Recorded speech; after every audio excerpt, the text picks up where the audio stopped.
You went back and profiled 4 presidents who you have already dug deeply into. Why did you pick these 4 presidents, and why the timing on this?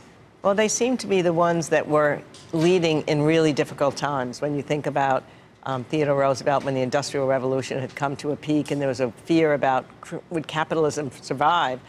Lincoln obviously coming in at the Civil War, when he said if he'd ever known what he'd face in the first few months, he wouldn't have thought he lived through it, as the country splitting in part and a war which will kill 600,000 people about to start. And FDR, of course, coming in at the rock bottom of the Depression, people taking their bank deposits out. And Lyndon Johnson on the assassination of JFK, when at the time they weren't even sure whether there was a conspiracy behind JFK. So each one of them, though, proved to be the right leader for the challenge at the time. They might not have been interchangeable, but they worked for who they were. You know, that leads you to the question of, do you think the Times built the leader, or the leader is there helping build the Times? Yeah, it's one of those great questions when I was in college. Believe it or not, we must have been pretty nerdy, but that's what we would be excited about. Does the Times make the man? And what does ambition come from? Where do you recognize leaders? I think clearly what the Times does is offers an opportunity for greater leadership, because in a crisis situation, you mold together somehow. You can bring people from different groups together. But you may not be ready for that. I mean, Hoover was in the same Depression situation as FDR, but he didn't have the temperament to deal with it. McKinley saw the same problems of the industrial era, but didn't deal with them as Teddy Roosevelt did. So it's a combination. It's a combination. That's what it always usually is. The Republic will survive anything, I think, and which harkens me back to the greatest document maybe ever written, 1787. Is it? How did these guys? It almost, to me, seems like there was some kind of divine intervention, or maybe it's sometimes it does, or whether there's something about the collaboration of those extraordinary minds. I think what happened to them. I read a book recently called "Fame and the Founding Fathers," and it said that all of them started out as leaders selfish for themselves. They wanted to rise. They wanted to be successful. At a certain point, they become interested in the collective identity, and fame becomes something that's much bigger than celebrity. It's to be remembered over time for having done something great.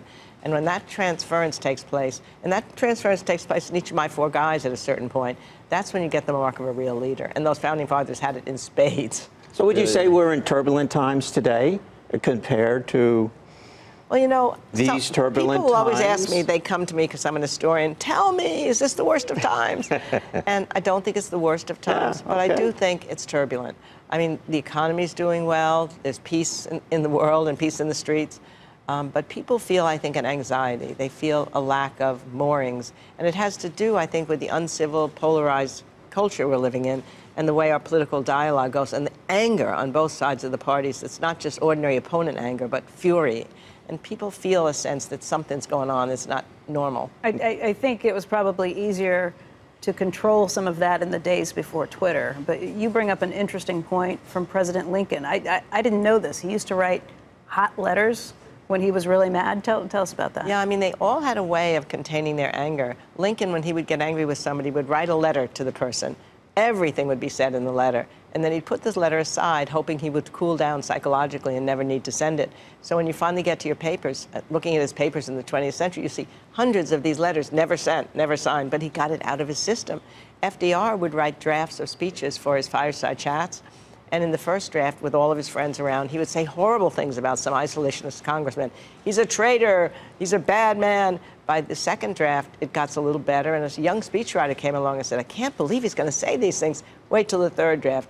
The name's gone, all sweetness and lightness, all fine. But by reading aloud these horrible things, he got it out of his system. That's the key. The de facto turbulence is, I mean, even with North Korea, it seems like tensions are even easing there. I mean, there are trade tensions, but a lot of the turbulence appears to be generated on social media almost, and the tribalism that may or may not have been exacerbated on both sides by social media. And I'm not sure, as a result, that it's compares to real, actual turbulence, like a Cuban Missile Crisis or like the Civil War, God, you know, any of these previous, it just doesn't seem to rise to that level. It's in our heads. I think so too. And I think there's a sense of anxiety. There's a sense of feeling like the country doesn't have a common cause, a common mission, that people, in fact, Teddy Roosevelt said the rock of democracy would founder if people in one section, race or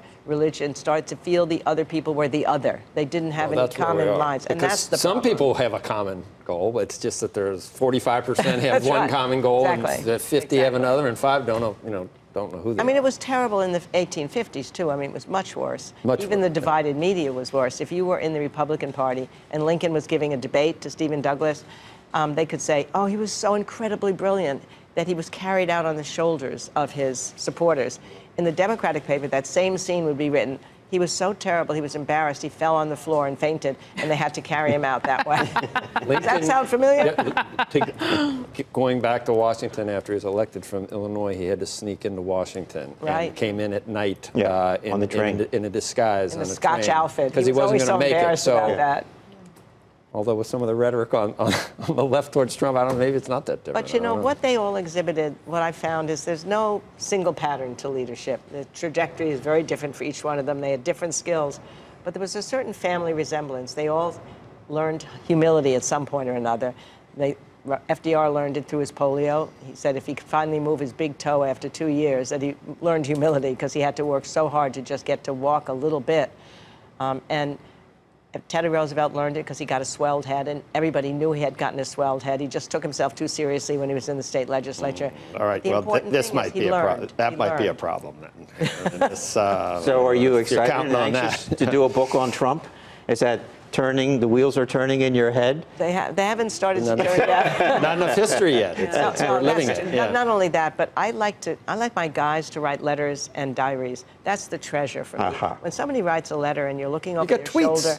You get tweets. Yeah, but we all have these the are tweets. I like these big long letters where you're telling your romance at the same time as you're telling what's going on and you're gossiping about That's your everybody secret. else. Yeah. I really think it is. Okay. If people years from now have so much stuff about us. They'll know how we walked and talked. They'll see us in real motion. But they won't have that intimacy that comes at the end of every day. The only way you can communicate with your family, no telephone, no telegraph, is through a letter. And they really spent time on the letters.